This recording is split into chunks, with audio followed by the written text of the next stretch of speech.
Hey folks, in this video we're going to show you the quick and easy steps to build your own pondless waterfall. And basically a pondless waterfall is exactly what we just said. It is a waterfall without a pond. Basically you're taking where your pond would normally be at the bottom of your waterfall, and of course it holds the water for the reservoir, and you're going to greatly shrink up the size of the pond, and you only have to make it as large as you need, which is again going to be determined by how long the waterfall is. So you're going to come in, dig that reservoir out, lay the liner in your waterfall, the same exact steps, lay all your rock in place, and the pump will actually be located in a small pump pit. And then around the reservoir or in the pond itself, you're going to fill that area up with gravel so that you don't have any standing water. These pondless waterfalls are great for people that want a low maintenance type of a water feature. It gives you the great sight and sound of having the water cascading down the waterfall, but you're not actually going to have a pond that's going to have standing water, that's going to be a much lower maintenance type of a project. So a lot of homeowners that aren't in town a lot, this is something that they really enjoy. You know, commercial applications, these are great. You can't have the plants, water lilies or lotus, or the fish, but you know, hey, you've got a trade-off here in a much lower maintaining type of a project. So let's get started. As you can see, we've cleaned away the brush and gotten a lot of the old rotten debris and leaf detritus out of where we're going to be installing the waterfall, and we're coming along and marking with some orange marking paint, you know, approximately where we want to locate the waterfall. And you can see it as we make our bends and get a twisting and undulating effect on the shape of the waterfall itself. I'm coming in and spraying some angled lines, and you know, these are just approximate locations.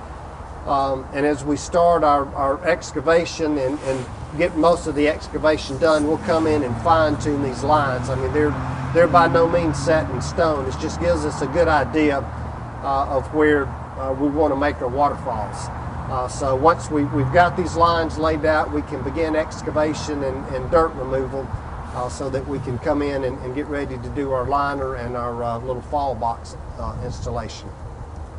All right, the particular unit we're installing today is one that's manufactured and supplied by AKT distributors. And there are a lot of different ones out there, and this is just one of the many that are available, but this is a good unit. You can tell one of the most important features that you really have to look for is the pump vault.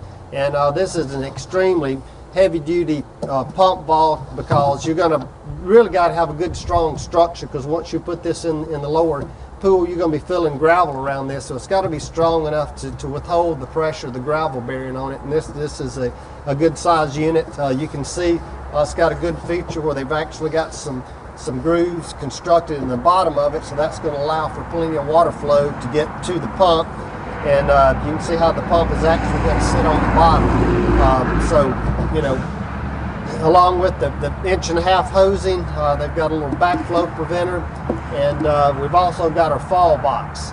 And basically this particular unit has got an 1.5-inch fitting that will, you know, you'll screw the 1.5-inch male in, the hosing slips in it, and then the fall box will sit up here at the top. So once we get all of our excavation completed, we're going to come back in and show you how each one of these components are going to fit in and how this all works together.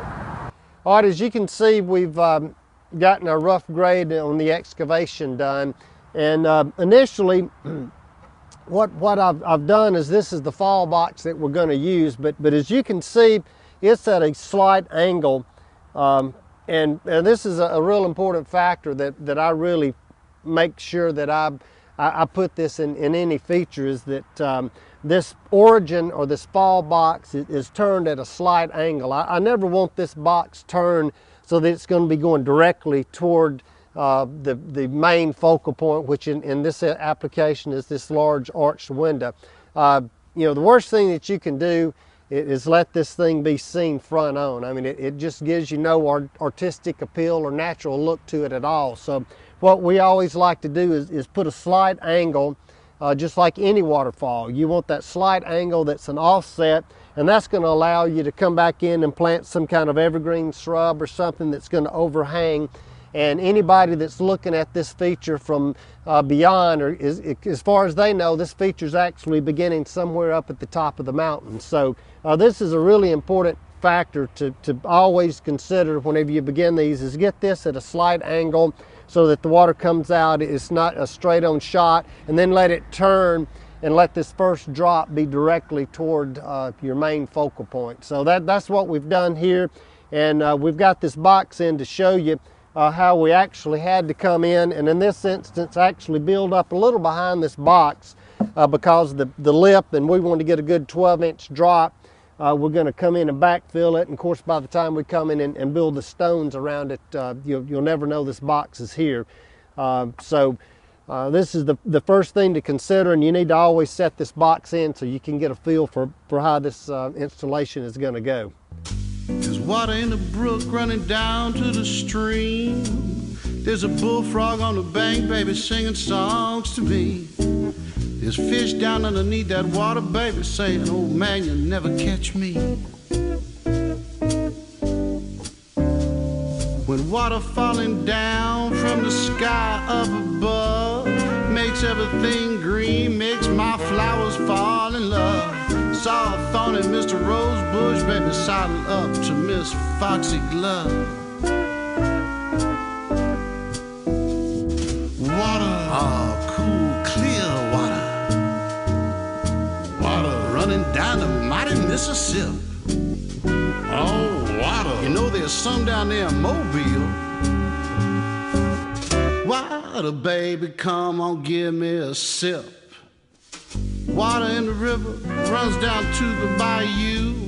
There's a house on some stilts down there, baby, where I first saw your legs off the porch. And honey, I knew I was through.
All right, you can see we've got our excavation done.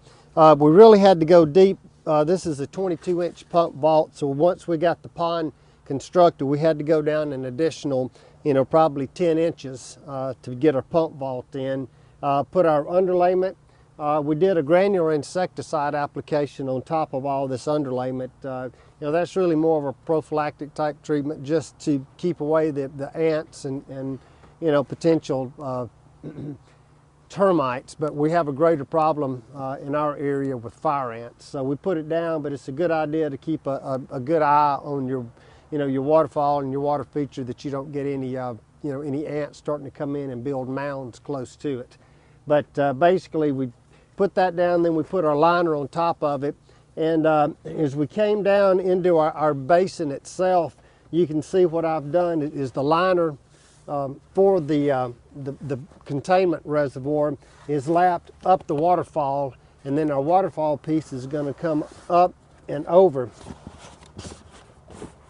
into the pool. So you can see there's no way that we're going to be able to have any water loss up the top of the waterfall. The water would actually have to back up above this last waterfall step before we could lose any water. So as long as you make sure that you always make your laps one on top of the other, I equate it to like shingles on a roof. As long as you put that liner one on top of the other one and far enough up that water can't run up, you'll have a safe seam without actually having to put any kind of adhesive. So we've got our liner down. We came back in, slid our pump vault in, and this is actually just a little top tray that sits in to keep all the gravel, because you'll actually be filling this whole area with gravel. As you can see, the hosing for the pump is come in, and it's attached to the backflow preventer, and this will actually keep the little fall box up top from draining whenever you shut the pump off. So that'll keep the water contained within your hose, and you won't lose excess water when you shut the pump off. And then of course this is going to attach to the pump, and so the pump itself is actually going to be sitting down in the bottom. And this particular pump has got a float valve, which is a good safety mechanism, so that if the reservoir were to run dry, as this float switch drops down, as the pump vault gets below the top of the pump, and can cause the pump to overheat and potentially burn up. With this has got a float switch in it that'll automatically turn the pump off. So when you get water level high enough, you throw the hose in and fill it up, within that float switch will float back up and it'll turn the pump back on. So basically we've got all this in, and we're ready to start laying some rock now. All right, as you can see, we've already gotten our fall box up here laid in place, and it's sitting on top of the liner, and you can see how the liner is actually standing up behind it. And as part of our finished work, we'll come back in and actually lay some rock around the back side of it, mortar that in, and then put a big rock capped on top of this so you don't actually see it. But what we're going to do now is just take some little pre-bag mix of mortar and take some of our stones and go ahead and just lay these in. And then as we get ready, we're going to slowly build it up, and then we'll have a lip rock that comes up to this point. So we're going to just come in and add, more rock and mortar, anchoring all these in place, and then just build it up to where we can get that lip rock in place.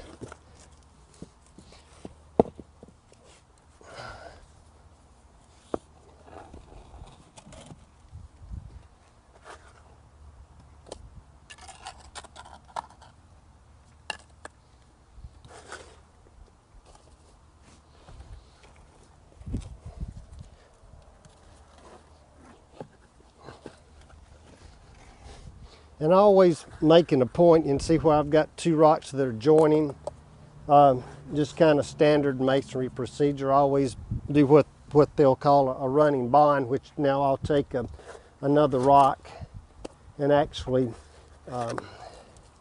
have a new piece that runs in between.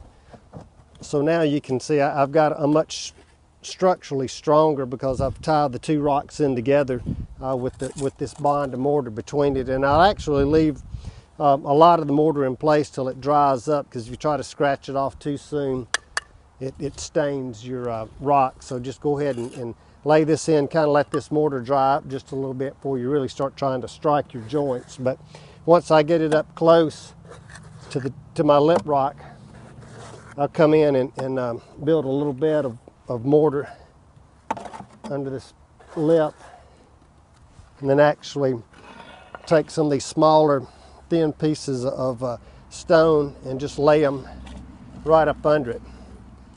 And from that you're going to get the lip of the waterfall that's going to come off, and then doing the same thing, we'll come up and actually lay a little bed of mortar up under the lip to seal it off, to make sure that everything flows over the top. And then once we get all this completed, we're going to come back in with a larger stone and cap over the top to completely hide the box so that you don't see it. Then by the time you do that and you get some plant material growing, kind of overhanging, you're going to have a really good, well-disguised outlet box. All right, what I want to bring out and point to you as well is how that we're keeping this hosing inside the liner. And see, we've got it laid in. We've already laid the rock down to this point, and if you look further up the waterfall, you can see that you can't even see the hosing at all. It's completely disguised. So By bringing that hosing in, laying the rock directly on top of it, and mortaring all these stones in place, you're completely hiding the hosing. You're disguising it extremely well. And if you were to get a leak in the hosing, you know, the water's just going to simply go back into the liner and return back to the basin. So that's why, you know, I prefer to keep all the hosing contained and confined within the liner itself. It's just going to minimize any potential problems. As you can see already how well our rock wall is coming and how well we've gotten the hosing hidden, that it's not a problem at all to be able to disguise this hose and have a really good looking job.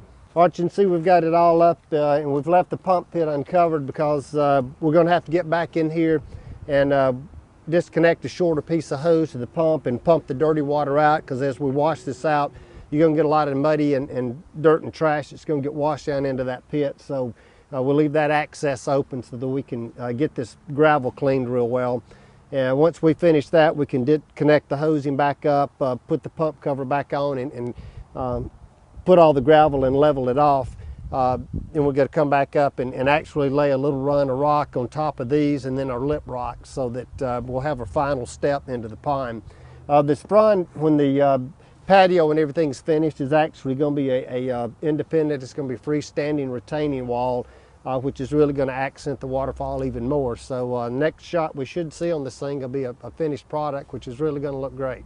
Folks, you can see we're back here after our second day and all our mortars set up, and we've plugged our pump in and we've got it running. And I want you to note the way that we discussed earlier. We've got that top waterfall turned at a slight angle. When the landscapers come in and give us some type of an evergreen, it's going to give us a shield, so that as far as anybody knows, you know, that water is coming from up on top of the hillside somewhere. Also, each waterfall is a little different from each one. You don't have any all the same type of effect. You know, you've got the first fall that comes out as a sheet. We drop down to the second one, which is a nice little set of rapids. The third tier down here has actually got a rock, and you've got a little split in it. And then the finale is just another big flat rock before it drops into the stones and just disappears. So, you know, that's a real important factor, and you can see now while we were discussing and wanted to make sure that you understood the way to create these waterfalls so that not any of them are identical. You'll also notice the fact that we've left our liner exposed, and we haven't trimmed any of it off, and this is an extremely critical. And the reason we do that is you're not going to know what this water is going to do until you're able to fire it up and see it run. And that's one of the most important things to remember, is don't get overly anxious and start trying to trim and you know, get all this liner cut before you actually see what's going to happen. And now that I've got the waterfall up and running, I'll come in and actually start the trimming and the tucking process. So all I've got to do is take my razor knife and trim that excess liner, and I'll show you how I do it. You know, there are a lot of different ways. You can pile more rock up if you want, but you know, I personally think you know, the less rock you have to use on a lot of these features, the better they're going to look, the more natural they're going to look. You know, it's easy to come out and pile a bunch of rocks up, but here you're going to, you know, trim and tuck this liner, backfill against it, mulch it, and allow yourself some room to get a lot of landscaping plants adjacent to it, so it looks real natural. So I'm going to step up here and show you how I want to trim and tuck this liner. All right, I'm going to start up at the very top of the waterfall, trimming our liner down. You see how we've got our excess liners hanging up, and you can actually see there's the top of the filter box itself. And another thing to notice is how this water is actually just churning up on the side. So that's what you want to be very careful, is you don't end up and have a, you know, this water where it actually boils over. So be real careful and make sure you leave yourself extra bit of liner to stand up. First thing that I like to do is I've got a great looking, I mean, this is just, you couldn't find a better exemplary piece of a nice little finishing stone as this one. It's just covered with moss and lichens. What I'll do is take the dirt with my chipping hammer and kind of cut it back and level it off a little bit. Get me a good level pad, just a good firm foundation like anything else. And then I'll actually take my hammer and get compaction. And you can see I've already compacted it down several inches, and that's going to ensure that over time that these rocks don't settle and actually let the liner fall over and start leaking. So then I'll come in and place my great little finishing stone here, and then curl the liner behind it. And there again, not trimming any more off of the liner. What I want to have is have extra liner here, that if anything does happen at some point in time that this piece ends up and does settle, we've got this extra liner that you can pull up and stand up and not have to rip the whole thing out again. So don't ever trim this liner off so that you're completely flush with the top of the box. Always leave yourself all the way down the liner on both sides and around the pond itself a couple of inches that you can always pull up and trim out of your tuck in case you need it. So we'll do the same thing all the way around, putting these finishing stones on, and lay a flat rock over the top of the fall box. All right, folks, you can see how well this thing is dressing up and looking, you know, once we've got the liner trimmed and tucked and we're folding it in. And this is the next area that you really need to pay close attention to when you're trimming and tucking this liner. What you have to be cognizant of is whatever this water level is inside of the waterfall is going to be on the outside of the waterfall. So always make sure that you never trim this liner lower than what the waterfall area is inside of the fall, where it drops over at this last step. If we have any problems with any of our waterfalls, or when we go back and troubleshoot other jobs, 9 times out of 10, this is where we find the problem. They pulled the liner down too low, and water starts seeping around and it's dripping out, because you can see if this liner is way down below this rock, it's lower than the water level itself. So at some point in time, water can eventually seep around behind it and you're going to start leaking water. So what I'll do on these areas, I always make it a point in the top runs where I don't have to be worried about my liner elevation so much.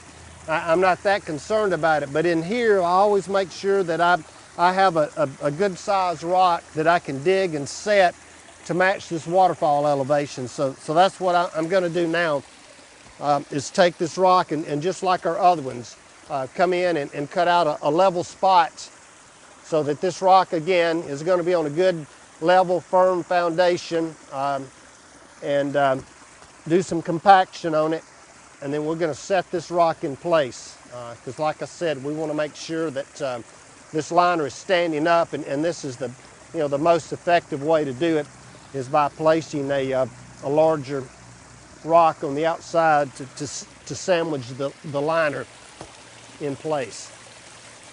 So you can see something like this is going to allow me to make sure my liner is standing up. So what I'm going to do now is continue on what we were doing further down the line, fold that extra liner right inside of there, and then we'll actually get another rock and cover this up. So we'll come up behind it and do the same thing here. Just make sure that we've got this liner folded down, and just using our excavated dirt to backfill against it and get some good compaction on it, and then we'll come back in behind it and mulch it and be ready to plant. All right, I've got this backfilled, and I've got a nice little mossy rock again that I can lay in and cover that up. But better yet, this is something that I really like to do. There's a perfect little hole right here. And as you can see, you got a really nice opening. You're going to have moisture from the waterfall that's going to be flowing through it. So it's a perfect spot to go to your local nursery and maybe get a little small fern and just pull it out of the pot and just jam it right in the hole.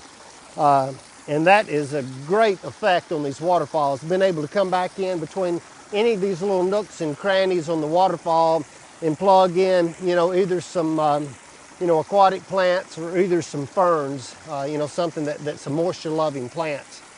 But that's a great addition in lieu of using so many rocks, is plugging the fern in. All right, folks, you can see how it just looks worlds different from when we first started just an hour or so ago, just by trimming and tucking the liner and coming back in and mulching a little bit of straw around it. And as they come back in and develop this project further, they're going to put landscaping all around it. There'll be a wall up on the front, so it's going to look, you know, even much better than it is now. You can also see from the inside how now that we're shooting out, how with our arched windows, this is the effect that we wanted looking out. This is going to be the focal point of the whole landscape design, how we centered up on this window, and everybody from the interior of the office now, anytime they're moving around from desk to desk or going from hallway down to the adjoining offices, they're going to be able to look out and see this waterfall is going to be the main focal project of this whole landscaping scheme.